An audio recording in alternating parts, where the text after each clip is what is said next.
Hello guys, today I'm going to show you how you can remove the notification software from Samsung Galaxy M34.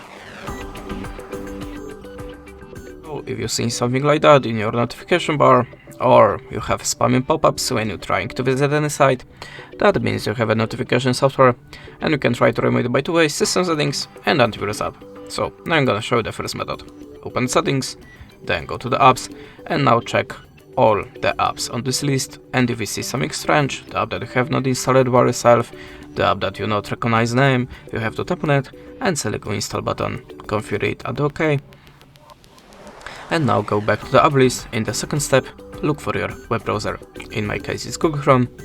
Then go to the storage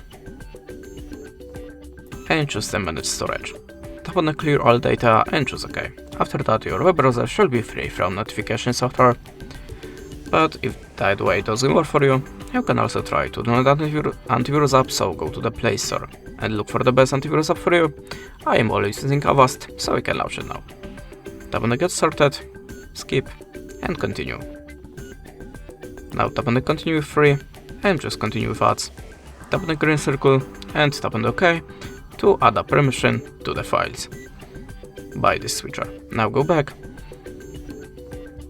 Scanning process should starts automatically, and after that your phone shall be free from any unwanted software that you have. And this is how it works. Thanks for watching, leave us a like, a comment, and goodbye.